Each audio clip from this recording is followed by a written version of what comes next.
আল্লাহর কাছে কোন কাজ বা আমলগুলো বেশি পছন্দনীয়, যার কারণে আল্লাহ স্বয়ং মুস্কি হাসেন। এবং আরেক হাদিসে আছে, যার আমল দেখে আল্লাহ রাব্বুল আলামিন হাসেন, আল্লাহ রাব্বুল আলামিন তাকে অবশ্যই জান্নাত দেন এবং জাহান্নাম থেকে মুক্ত ঘোষণা করেন। আমি অনেকবার তওবা করেছি, প্রত্যেকবারই ভঙ্গ হয়েছে, তাহলে কি আমি মুনাফিক হয়ে গেছি? বিভিন্ন এলাকায় অসুখ বিসুখ যাতে কম হয়, বার্ষিক সিন্নি, খোদাই সিন্নি, মহরমের সিন্নি নামে বিভিন্ন সিন্নি করা হয়, এগুলো করা কতটুকু বৈধ? মহিলাদের জন্য তালিম জায়েজ জানি, কিন্তু বর্তমানে মহিলারা যে সন্তান সংসার রেখে 2-3 দিনের জন্য তালিমে চলে যায় দূর দূরান্তে, এটা ইসলামের দৃষ্টিতে কতটুকু বৈধ? না, বিশেষ উদ্দেশ্য ছাড়া ফেসবুক বা মেসেঞ্জারে 3 বার কবুল বলি, তাতে কি আল্লাহর দরবারে বিয়ে কবুল হয়ে যাবে? এতে কি কোনো গুনাহ আছে? পোলাপান বান্দরামি করার জিনিস খুঁজে পাও না? আমি এখান থেকে গ্রামে যাব এবং ওই দিনই আবার চলে আসব, এক্ষেত্রে আমার নামাজ কি কসর করতে হবে? দেখুন, গ্রামে আমরা প্রত্যেকে যার যার বাড়িতে যখন যাব, সেটা আমাদের মূল ঠিকানা, আসল ঠিকানা হলে সেখানে আমি 1 ঘন্টার জন্য যদি যাই, নামাজ আমাকে পুরা পড়তে হবে। নিজের স্থায়ী ঠিকানাতে কখনো কসর হয়? পথে কসর হবে। বাড়িতে যখন চলে গেছেন, আপনার বাড়ি কুমিল্লাতে, আপনার বাড়ি চট্টগ্রামে, আপনার বাড়ি বগুড়াতে বা খুলনাতে বা সিলেটে, আপনার বাড়ি যেখানেই হোক না কেন, যখন সফরের দূরত্ব হবে, নিজের স্থায়ী ঠিকানায় 1 ঘন্টার জন্য যদি যান, সেখানে পুরো নামাজ পড়তে হবে, কসর চলবে। কিন্তু কিছু লোক আছে, গ্রামে বাড়ি আছে ঠিক আছে, কিন্তু তাদের গ্রামের বাড়ি এখন আর স্থায়ী ঠিকানা না। ধরুন আপনি ঢাকা শহরে বাড়ি কিনছেন বা ফ্ল্যাট কিনছেন, পাসপোর্টে, এনআইডিতে, সরকারি সব কাগজে পত্রে ঠিকানাতে আপনি স্থায়ী ঠিকানাও এটা, বর্তমান ঠিকানাও এটা। গ্রামের বাড়ি আছে, কিন্তু ওটা আপনার স্থায়ীও না, বর্তমান ঠিকানাও না, জাস্ট বেড়াইতে যান, ভাই বেড়াদাররা আছে, অন্যরা আছে, তাহলে ওইটাতে আপনি গেস্ট, সেখানে আপনি কসর পড়বেন। এবং এটা আপনার স্থায়ী এবং বর্তমান ঠিকানা হলে, অনেকে আছে বাড়িতে জমি জমা আছে, শুধুমাত্র থাকার ঘরবাড়িও নাই এবং ভাগযোগ হয়ে গেছে, সে শুধু গেস্ট হিসেবে যায়, ভাইদের মেহমান হয়ে যায়, তাহলে সে কসর পড়বে। আর না হলে স্থায়ী ঠিকানায় গেলে 1 ঘন্টার জন্য সে কি করতে হবে? পুরো নামাজ পড়তে হবে, যদি স্থায়ী ঠিকানা হয় তার গ্রাম। এরপরে প্রশ্ন হলো,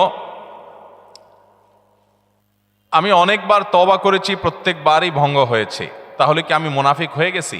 না ভাই, তওবা হওয়ার পর তওবা ভেঙে যাওয়াটা অস্বাভাবিক নয়। আপনারা খুশি হবেন শুনে, আমাদের রব আল্লাহ রাব্বুল আলামিনের একটা গুণবাচক নাম হলো তাওয়াব।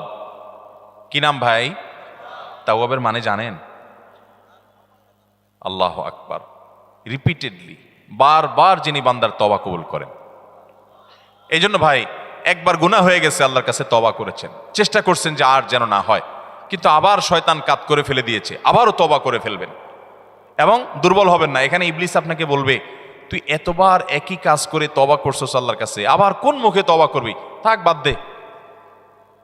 আপনার তওবা থেকে দূরে সরাবে। এটা হলো শয়তানের সবচেয়ে বড় অস্ত্র। কখনো নিরাশ হওয়া যাবে না। তওবা আগের বারের চাইতে পরের বারটা আরো স্ট্রং করবেন, যে ঠিক আছে আগের বারটা তওবা আমি দুর্বল ছিল, এটাকে আরো স্ট্রং করব, চেষ্টা করবো না ইনশাআল্লাহ। তাহলে তওবা বারবার করতে হবে, বারবার করতে হবে। ভেঙে গেলে আরো শক্ত, হার্ডলি তওবা করতে হবে, নিজের প্রতি নিজে শাসন চালাতে হবে, এভাবে ইনশাআল্লাহ সামনে আগাইতে হবে। ভারতবর্ষে একজন কবি বলেছেন, আরে ইয়ে কুস্তি তো হয় অমর ভর কি, কবি ও দাবালে কবি তু দাবালে। ইবলিসের সাথে তোমার লড়াই তো সারা জীবনের। কখনো ইবলিস তোমাকে কাত করে ফেলে দিবে, তোমার দ্বারা গুনাহ করে ফেলবে, আবার কখনো চোখের পানি ফেলে কেঁদে কেটে আল্লাহর কাছে একান্তে। ভাইরা, কিছু নির্জন সময় কাটানো দরকার। আমাদের কোনো নির্জন সময় নাই।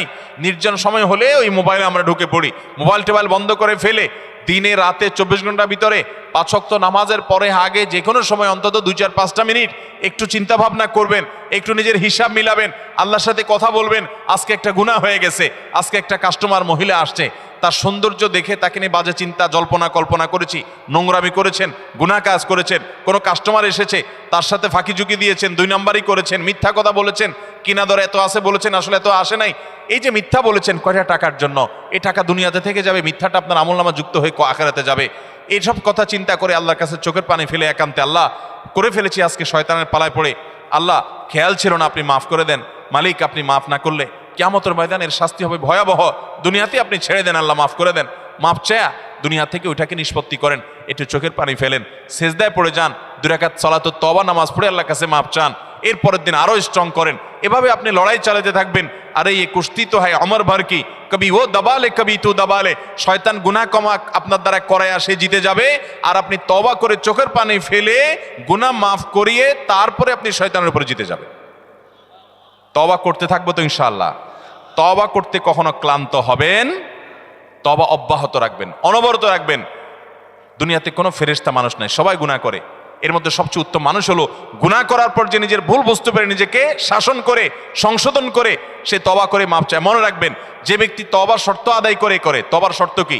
তওবার শর্ত হলো যে কাজটা করেছি গুনার কাজ, এটার জন্য নিজেকে নিজে শাসন করলাম, কেন আমি এত নিকৃষ্ট কাজ করলাম, আল্লাহ আমার প্রতি কত এহসান করেছেন, কত অনুগ্রহ করেছেন, আমার জীবনে কত বিপদ এসেছে আল্লাহ উদ্ধার করেছেন, তাহলে আমি কেন এই গুনার কাজটা করলাম? নিজেকে শাসন করা, ভবিষ্যতে না করার পরিকল্পনা করা, লজ্জিত হয়ে চোখের পানি ফেলে আল্লাহর কাছে মাপ চাওয়া, এই কাজটা যদি আপনি বারবার করেন আপনি নিশ্চিত থাকতে পারেন আপনার তওবা দিন দিন আস্তে আস্তে স্ট্রং হবে এবং একটা সময় আপনি গুনাহ ছাড়তে পারবেন ইনশাআল্লাহ।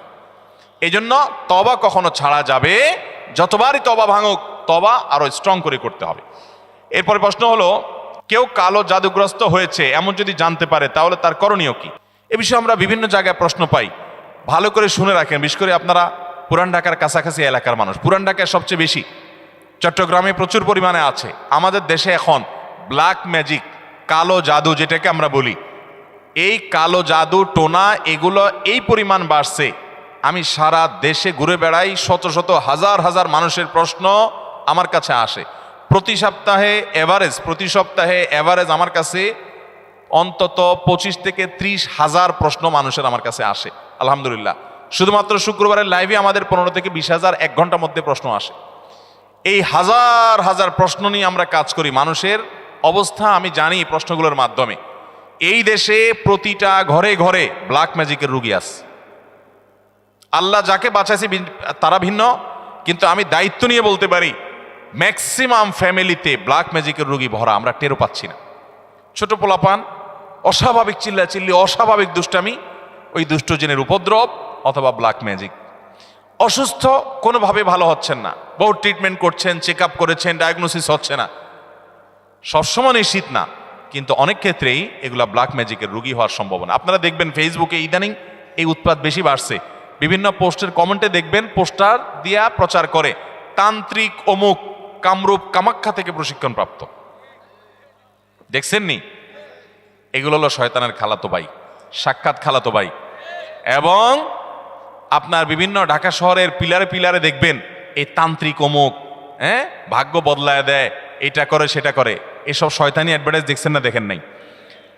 ব্ল্যাক ম্যাজিক এটাকে এক সময় আমাদের এক শ্রেণীর শিক্ষিত মানুষ বলতো যে এগুলো হুজুরদের আজগুবি কথা, কিসের আবার ব্ল্যাক ম্যাজিক, দেখা যায় না, শোনা যায় না, বুয়া বোগাস কথাবার্তা। ভাইরা আমার, এই যে কদিন আগে বিশ্বকাপ ফুটবল শেষ হয়ে গেল, আমি নিজে অনেকগুলো মিডিয়াতে দেখেছি বিশ্বকাপ ফুটবলে অনেক বড় বড় খেলোয়াড়দেরকে দুর্বল করার জন্য প্রতিপক্ষের খেলোয়াড় বা বাজিকরেরা, বিভিন্ন লোকেরা ব্ল্যাক ম্যাজিক করেছে এবং কোটি কোটি টাকা খরচ করে ব্ল্যাক ম্যাজিক করে তাদেরকে অচল করে দেওয়ার চেষ্টা করে। আরে বিশ্বকাপ অনেক দূরে রাখেন, আমার দেশে আসেন, একটা খেলা আছে, নাম হলো পাতা খেলা। আপনি গুগলে সার্চ দিয়ে যে পাতা খেলা দেখলে আপনি পাবেন। আমি সার্চ দিয়ে অন্তত 2-4-5টা জাতীয় দৈনিকের রিপোর্ট, প্রতিবেদন, এই খেলার আদ্য পান্ত জেনে তারপরে কথা বলছি। আমি আলহামদুলিল্লাহ ওই ফেসবুকে ঠুনকো ঠানকো কোথায় কি পাইছে টাইছে এগুলো নিয়ে আমি কথা বলি না, বক্তব্য দেই না। আমি চেষ্টা করি যেটা বলবো সেটা জেনে শুনে দায়িত্ব নিয়ে তারপরে আমি বলার চেষ্টা করি। এই পাতা খেলার উপরে আমি অনেক পড়াশোনা ঘাটাঘাটি করেছি, অনলাইনে অনেক আর্টিকেল পড়েছি, অনেক প্রতিবেদন পড়েছি। আমাদের দেশে হয়, আপনার উত্তরবঙ্গের দিকে বিশেষ করে হয়, অনেক জেলাতে। এই পাতা খেলাটা অবাক করা এক খেলা, যে এটা পুরাটাই ওই জাদু মন্ত্রের খেলা। এবং এটা আমাদের দেশে অনেক আগে থেকে একসময় হিন্দুদের মধ্যে প্রচলন ছিল। এখন মুসলমানরা এটাই কোনো দোষী কিছু মনে করে না, পড়তেছে। রীতিমতো কুফুরি এবং ইমান চলে যাওয়ার মতো বিষয়। এখানে কুফুরি কিছু মন্ত্র আছে, শয়তানি কিছু মন্ত্র আছে। শয়তান আমরা যাকে দেখি না, এটা আরেক আলোচনা, ঘন্টায় ঘন্টা আলোচনা করতে হবে, শয়তান নিয়ে আজকে আলোচনা করব না। এই শয়তানের মন্ত্র, কুফুরি মন্ত্র, এই মন্ত্র পাঠ করার মাধ্যমে এই অলৌকিকত্ব দেখা যায়। কি হয়েছে, একটা লোকের নাম দেয় পাতা, আসলে ওইরকম আদতে কোনো পাতা না, একটা ব্যক্তি। তো ওই ব্যক্তিকে দূর থেকে একজন জাদুকর সে মাটিতে এরকম মন্ত্র পড়ে, ওই যে যারে নাম দিছে পাতা তার, সে নিজেও জাদুকর, তার কাজ হলো সে মন্ত্র পড়ে পড়ে নিজেকে এক জায়গায় ধরে রাখবে। আর এর কাজ হলো ওরে মন্ত্র পড়ে পড়ে একটা দাগ দেওয়া আছে, দাগ পর্যন্ত নিয়ে আসবে, টেনে নিয়ে আসবে মন্ত্রের কারণে। অবাক করা বিষয় না? এবং সত্যি আনতে পারে, এ মন্ত্র দিয়ে আনে, তো আনলে এ জাদুকর জিতে যায়, আর যদি টিকে যায় তাহলে সে জিতে যায়।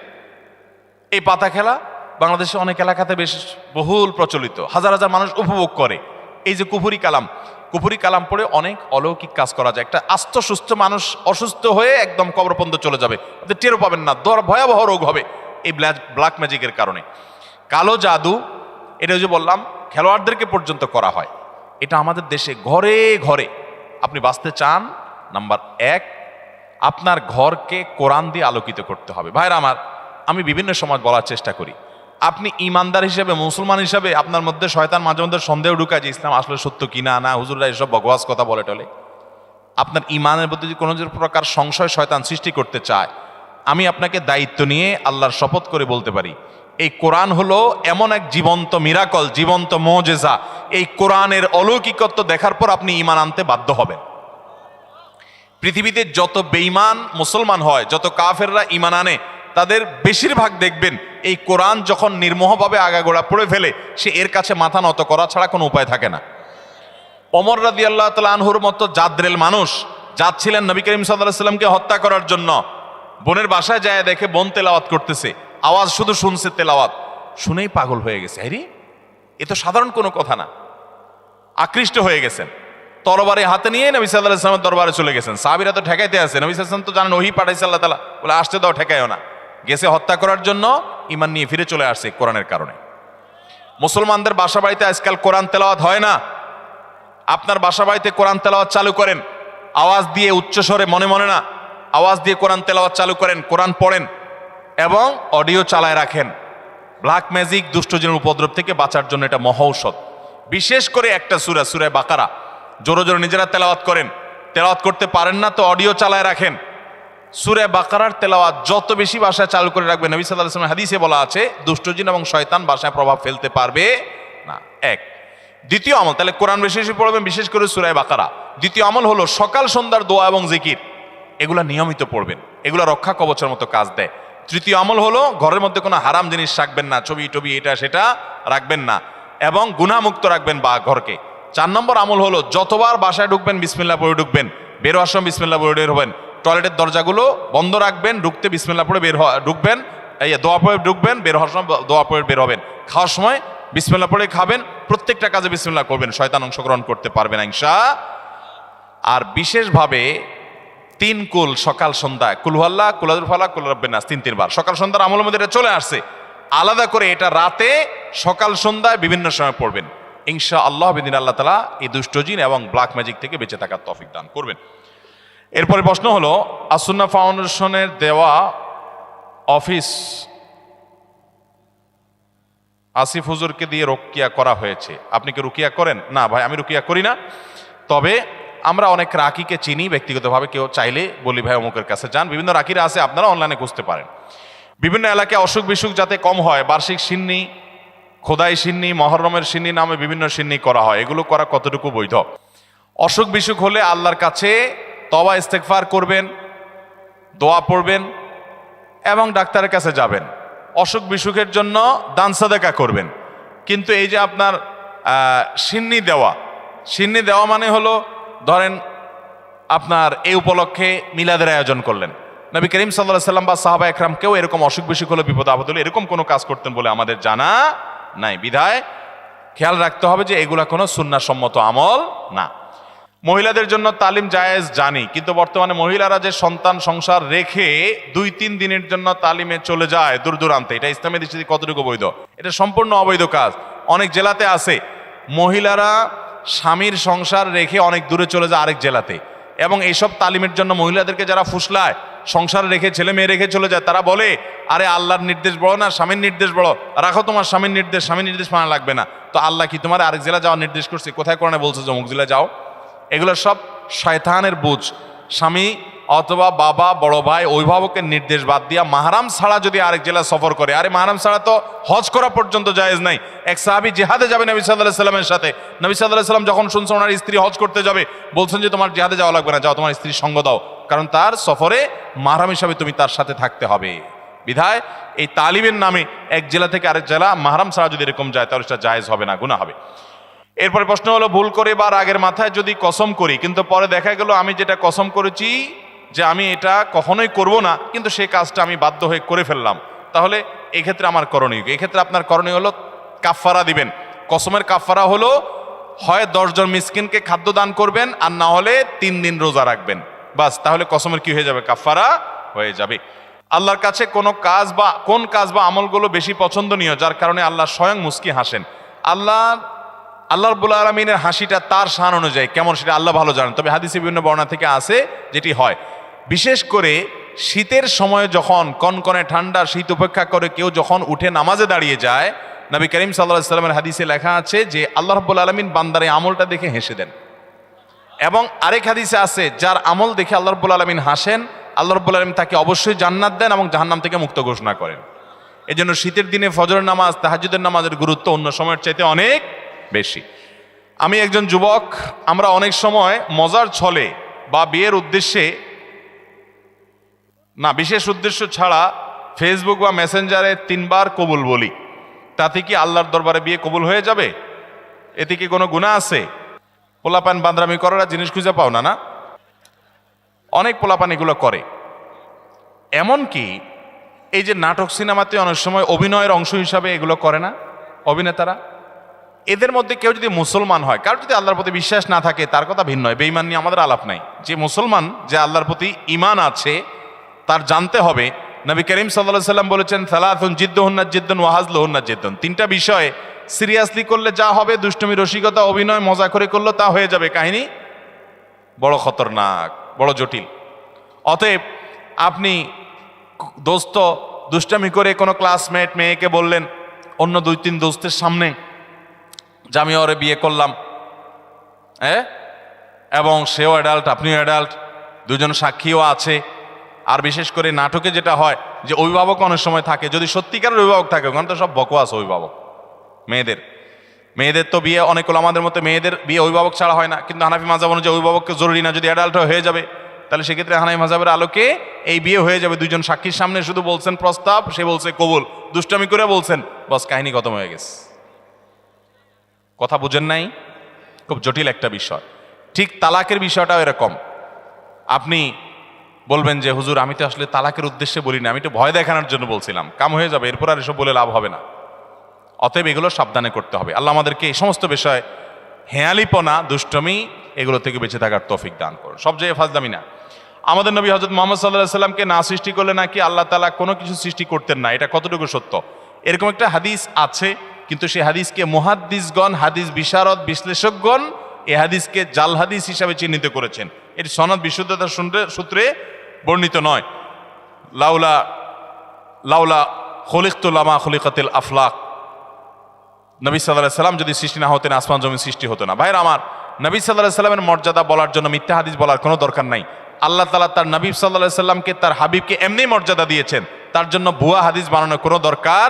তিনি সকল নবী রাসূলদের মধ্যে শ্রেষ্ঠ, তাকে আল্লাহ মেরাজে ডেকে নিয়ে সম্মানিত করেছেন, তাকে আল্লাহ তাআলা কিয়ামতের ময়দানে হাউজে কাউসার দান করবেন, তার শাফাআত হবে সবচেয়ে বড় শাফাআত, শাফাআতে কুবরা।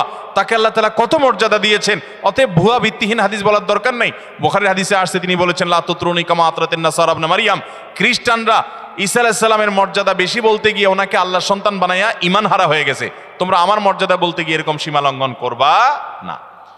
এরপরে প্রশ্ন হলো, মোজ ধোয়া পানি পান করলে নাকি হারাম হয়, আসলে হাদিসে এমন কিছু আছে কিনা?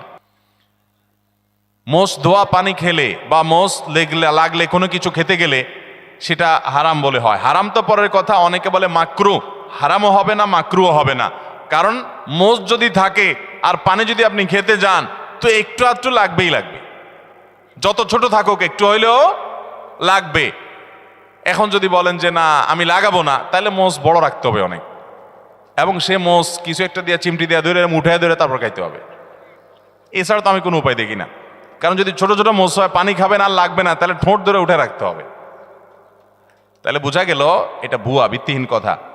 মোজ যদি লেগে যায়, ইচ্ছাকৃত তো মোজ ধোয়া পানি, মোজ ধোয়া খানা, মোজে লাগলে সেটা খাবেন না আপনি। কারণ হলো সেটা তো আর পরিষ্কার করে হওয়ার সময় জীবাণু থাকতে পারে, ধুলাবালি থাকতে পারে। ইচ্ছাকৃত এটা করেও না কেউ, কিন্তু অনিচ্ছাকৃত যেটুকু লেগে যায়, এটার কারণে হারাম তো দূরের কথা, মাকরু হবে না। এটা ভিত্তিহীন কথা।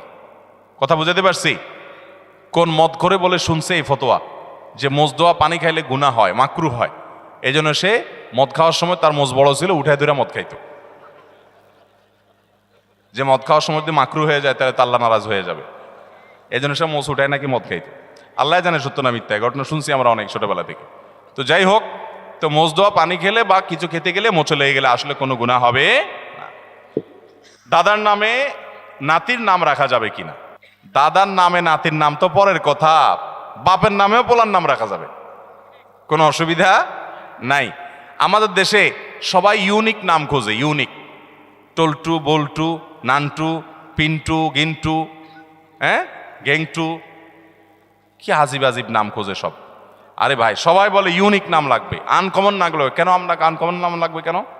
শুনেন, সৈয়দ আবুল হাসান আলী নদভী রহমতুল্লাহ আলাই ভারতবর্ষের সবচেয়ে বড় আলেমদের একজন ছিলেন এবং মুসলিম বিশ্বের নোবেল খ্যাত কিং ফয়সাল অ্যাওয়ার্ড পুরস্কার, এটা সারা বিশ্বে, বিশেষ করে এই ভারতবর্ষে অল্প কয়েকজন মানুষ পাইছে, এর মধ্যে উনি একজন ছিলেন। অনেক বড় পণ্ডিত মানুষ ছিলেন, সারা ওয়ার্ল্ডের বড় বড় ইউনিভার্সিটি, অক্সফোর্ডের মতো ইউনিভার্সিটি, বড় ইউনিভার্সিটিগুলোতে অতিথি লেকচার হিসেবে তিনি লেকচার দিতেন এবং মদিনা ইউনিভার্সিটির উপদেষ্টা পরিষদে ছিলেন অনেক শুরু থেকে, অনেক বড় ব্যক্তিত্ব ছিলেন সৈয়দ আবুল হাসান নদভী রহমতুল্লাহ আলাই। এ আল্লাহর বান্দা, তার পরিবারে কয়েকজন বাচ্চার নাম, কয়েক ভাই, একই ফ্যামিলিতে কয়েকটা ছেলে হয়েছে, সবগুলোর নাম রাখছে মোহাম্মদ। তাহলে একটা মুসিবত না? 4 ভাইয়ের নাম যদি মোহাম্মদ হয়, কোন মোহাম্মদে ডাক দিলে কোন মোহাম্মদ আসবে? এই জন্য পার্থক্য করার জন্য নাম দিছে মোহাম্মদ আউয়াল, মোহাম্মদ সানি, মোহাম্মদ সালেস, মোহাম্মদ রাবে। অর্থাৎ মোহাম্মদ ফার্স্ট, মোহাম্মদ সেকেন্ড, প্রথম মোহাম্মদ, দ্বিতীয় মোহাম্মদ, তৃতীয় মোহাম্মদ। ও, তৃতীয় মোহাম্মদ বললে একজন আসে, চৌথ মোহাম্মদ আসলে আরেকজন আসে। এটা বলার উদ্দেশ্য হলো যে একই নাম, আমাদের দেশে অনেককে আমরা নাম চাই, হুজুর একটা নাম দেন, তো বলি ভাই সবচেয়ে উত্তম নাম আব্দুল্লাহ, আব্দুর রহমান হাদিসে আসছে। সবচেয়ে সুন্দর নাম কি নাম? আব্দুল্লাহ। এবং কিয়ামতের ময়দানে মানুষকে নাম ধরে ডাকা হবে। পোলার নাম টল্টু রাখবেন, তো আপনাকে আল্লাহ তাআলা ডাকবেন, ও টল্টুর বাপ আসো। কেমন লাগবে জিনিসটা? আল্লাহর বান্দা, নামের মধ্যেই তাওহীদ, নামের মধ্যেই ইমানের শিক্ষা থাকবে। আল্লাহর বান্দা আব্দুল্লাহ, আব্দুর রহমান। তো অনেককে নাম দিলে বলে কি, ভাই এটা আমাদের ফ্যামিলিতে আছে। কার নাম? বলে আমার বোনের ননদের ছেলের নাম, বোনের ননদের ছেলের নাম। তো তোমার বোনের ননদের ছেলে আর এই ছেলে জীবনে কয়বার একত্র হবে? এসব বকওয়াস চিন্তা করতে থেকে মাথায় আসে। এমনকি কাছাকাছি ফ্যামিলি থাকলে অসুবিধা নেই, ভালো নামগুলো দেখে দেখে রাখতে হবে। যাই হোক, বাপের নাম এবং ছেলের নাম পর্যন্ত আরবে অনেক দেশে এক নাম আছে। তো দাদার নামে নাতির নাম রাখাতে কোনো অসুবিধা, আবার মেয়ের নাম মায়ের নামে রাখতেও কোনো অসুবিধা। অনেকে রাখে না, এটাকে ভিন্ন চিন্তা। সেটা হলো যে মেয়েকে নাম ধরে ডেকে, কথার কথা মায়ের নাম ফাতেমা, এখন মেয়ের নামও যদি আমি ফাতেমা রাখি, তাহলে একসময় বলবো ফাতেমা এদিকে কেন করছিস বেয়াদব ফাতেমা কোথাকার, তখন মার প্রতি অসম্মান হয় কিনা। এরকম ভক্তি কোথায় চলে গেছে চিন্তা করছেন? এটা বলে অতিরিক্ত সতর্ক থাকা। ওই যে একটা গল্প শুনছিলাম একবার, যে এক লোক সেলাই করতেছে, জামা কাপড় কিছু একটা সুই দিয়ে সেলাই করতেছে। তো এরকম সে নিচে সেলাই করতেছে, জানে সেলাইয়ের দোকান আছে, কেউ সেলাই করে। আরেকজন দোতলায় শুয়ে রয়েছে, তো দোতলায় সে ফ্লোরে শুয়ে রয়েছে, তো একটু পরপর সে মাথা উঠে ফেলা এরকম। তো আরেকজন বলে এরকম কেন করো? বলো যে নিচে সেলাই করতেছে এরকম করে, সতর্কতার মাইন নেয় যদি মাথা লেগে যায়। অতি সতর্ক হইতে হইতে কোন লেভেলে গেছে চিন্তা করছেন? যদি এরকম কেউ করে পাগলামি, তো সেটা যেরকম হাস্যকর হবে, ঠিক এটাও এরকম হাস্যকর হবে। আপনার ছেলের জন্য, আপনার মেয়ের জন্য সুন্দর নাম রাখবেন। আপনি অতিরিক্ত সতর্ক হয়ে, আমি মেয়ের নাম যদি ফাতেমা রাখি, আমার মার নামও ফাতেমা, তাহলে মেয়েরে ফাতেমা বলে এসে যদি কখনো বকাঝকা দিই, তাহলে আমার মার প্রতি বেয়াদবি হবে। এত ভালো ভালো না, এটা অতিরিক্ত ভালো, অতিরিক্ত ভালো ভালো না। অতএব মা বা বাবার নামে ছেলে বা মেয়ের নাম রাখাতে কোনো অসুবিধা নাই।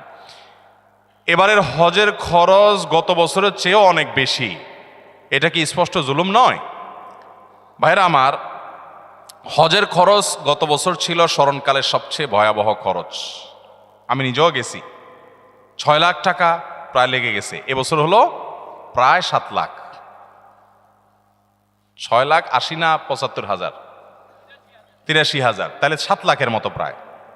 গত বছর ছিল প্রায় 6 লাখের মতো। এই যে পার্থক্যটা হয়েছে, এটা মূলত রিয়াল ডলারের দাম বাড়ার কারণেই হয়েছে। কারণ হলো গত বছর হজের সময় রিয়ালের দাম ছিল 24 টাকা, 23 টাকা, এরকম 22, 23, 24 এই রেঞ্জের মধ্যে ছিল। এই বছর রিয়ালের দাম কত এখন? 28, 29, 30 টাকা। তাহলে 5 টাকা করে রিয়ালের প্রতি যদি দাম বাড়ে, সব কিছুই তো সেখানকার খরচ। অতএব বিশাল বড় একটা অংশ এখানে বেড়ে গেছে। এটা একটা বাস্তবতা। তবে সৌদি গভর্নমেন্টের কাছে আমাদের আবেদন থাকবে যে তারা হজের ক্ষেত্রে যেন আরেকটু দয়া এবং মায়া প্রদর্শন করে। কারণ মুআল্লিম ফি যেটা অন্য সময় সামান্য ছিল, সেটা গত বছর মাঝে 2-3 বছর করোনা গেল, গত বছর সেটা ডাবল না জানি ট্রিপল কয়েক গুণ সেটা বাড়াই দিস। আমি গত বছর হজে যাওয়ার সময় চিন্তা করছি যে যেটা বোধ হয় 2000-এর নিচে ছিল ওইটা 5000-6000 টাকা, 6000 রিয়াল, টাকা না, সৌদি রিয়াল, তার মানে 1 লাখ প্লাস। এটা মুআল্লিম ফি। তো মুআল্লিম ফি যেটা নিচে মক্কা মিনা মুজদালেফাতে সার্ভিস দেয় সেটার ফি, ঠিক আছে, এটা নিতে হবে, খরচের টাকা বুঝলাম। তো আগে যেটা ছিল ধরেন 2000-এর ঘরে, সেটা হঠাৎ করে 6-7 হাজারের ঘরে চলে গেল, 3 গুণ, এত বেশি, এত হাজার রিয়ালের ঘরে চলে গেল। আমি মনে করছি এবার বোধ হয় হজে নিয়া জামাই আদরে রাখবে মনে হয়, এত টাকা যেহেতু নিছে তাহলে বোধ হয় খুব আদর যত্ন করবে। তো আমি দেখলাম না, আদর যত্ন কিছু না, হাজি এমনি কম নিছে, সেজন্য একটু ফ্রি আছে। শুধুমাত্র মিনা মুজদালেফা আরাফাতে টয়লেটের নিচে স্ল্যাব বসাইছে, যেটা আগে প্লাস্টিকের ছিল, ব্যাস। আমি আর দৃশ্যমান কোনো পার্থক্য দেখলাম না, বাস। এটার কারণে বা আর যেগুলো আছে সেগুলো উল্লেখযোগ্য এমন আহামরি কিছু না, মানে এটার কারণে অন্তত 3 গুণ টাকা বৃদ্ধি হবে বা 3-4 গুণ হয়ে যাবে, অনেক গুণ বৃদ্ধি হয়ে যাবে, এরকম কোনো বিষয় না।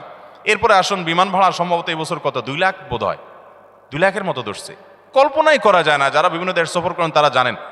নর্মাল সময়ে এখান থেকে জেদ্দা আসা যাওয়া যেই ভাড়া হয় হজের সময় তার ডাবল দিতে হয়। এটা যৌক্তিক, ডাবল দিতে হয় যে এটা যৌক্তিক। কারণ যে বিমানগুলো স্পেশালি হাজিদেরকে নেওয়ার জন্য আসে, এগুলো খালি আসে, আবার হাজিদেরকে নিয়ে চলে যায়, আবার নামায় দিয়ে খালি চলে যায়। কারণ হজের সময় যে ধরেন 50,000, এবছর হয়তো আর অনেক বেশি যাবে, ধরেন 1 লাখ হাজি গেল, তো 1 লাখ হাজি হঠাৎ করে যাচ্ছে বাংলাদেশ থেকে, সৌদি প্রবাসীদের আসা যাওয়ার জন্য রুটিন বিমান আছে, সেগুলো যদি 1 লাখ লোক হঠাৎ করে যাচ্ছে তাদের নিতে পারবে না, আলাদা বিমান দরকার হয়, ডেডিকেটেড বিমান লাগে, আরও অনেক ব্যাপার স্যাপার আছে। তো আলাদা করে হাজি সাহেবদেরকে নিতে হয়, আনতে হয়, সেজন্য ডাবল খরচ নিতে হয়। তো ডাবল খরচ যদি হয় তো সেটাও 2 লাখ টাকা, 2 লাখ প্লাস বা 2 লাখের কাছাকাছি হওয়ার কথা না। এক্ষেত্রে থার্ড ক্যারিয়ারকে সুযোগ দেওয়া যেতে পারে। সেক্ষেত্রে যদি টেকনিক্যাল সমস্যা হয় তাহলে বিমান ভাড়া সহনশীল হতে পারে। এমনকি ওমরার বিমান ভাড়া পর্যন্ত 1 লাখ, 1 লাখ প্লাস। আপনি এমনি সৌদি প্রবাসীরা আসা যাওয়া করে জিজ্ঞেস করেন ভাড়া কত, খুব আহামরি কিছু না, অনেক কম তার চাইতে। তো এই যে হজের খরচ, সেটা সহনীয় পর্যায়ে করা উচিত। এবং আমাদের সরকারের কাছে আমাদের দাবি থাকবে যে ক্রান্তি, নানা সময় অর্থনৈতিক অনটন থাকে, ঠিক আছে, ভারতের মতো দেশ যেখানে হিন্দু প্রধান দেশ, সেখানেও হজে ওমরাতে যথেষ্ট পরিমাণ সহনশীল রেট থাকে এবং ভর্তুকি দেওয়া হয় অনেক দেশেই। তো আমাদের দেশে হাজিদের জন্য অনেক কাজে তো ভর্তুকি দেওয়া হয়, যারা আল্লাহর ঘর হজ করতে যাবে তাদের জন্য ভর্তুকি দেওয়া যেতে পারে। তবে এখানে যে খরচটা হচ্ছে, সব খরচটা সবগুলো বেশিরভাগই সৌদি আরবেই হয়, বেশিরভাগ কি 99%ই সৌদি আরবের খরচ, আমাদের দেশে খরচ নাই বললেই চলে। বিধায় রিয়ালের দাম বাড়ার কারণে আসলে অনেক বেশি বেড়ে গেছে। এই জন্য ভাইরা বলি, যারা হজ পিছাইছেন, অনেক লোক আছে এই মজলিসে, বহু লোক আছে আমি জানি, যাদের আজ থেকে 7 বছর 8 বছর আগে হজ করার ক্ষমতা ছিল, তখন 3 লাখ, 3.5 লাখ, 4 লাখ টাকা হজ করা যাইত, কিন্তু করেন নাই, পিছাইতে এখন 7 লাখে আসছে। এক সময় যদি 14 লাখে যায়, আর তখন যদি বলেন আমার কাছে এত টাকা নাই, আপনি আল্লাহর কাছে দায়মুক্ত হবেন না। কারণ যখন কম ছিল তখন তো আপনার পরে হজ ফরজ ছিল, আপনার টাকা ছিল, আপনি কেন করেন নাই? এই জন্য নবী সাল্লাল্লাহু আলাইহি ওয়াসাল্লাম বলেছেন, কারণ হজ ফরজ হলে সে যেন বিলম্ব না করে। যদি সে বিলম্ব করে, সে জানে না পরবর্তীতে কি হবে, কি দুর্ঘটনা হবে। এই জন্য হজ ফরজ হলে বিলম্ব করবো না ইনশাআল্লাহ। ভাইরা আমার, আর কথা বলতে চাই না, রাত অনেক হয়েছে।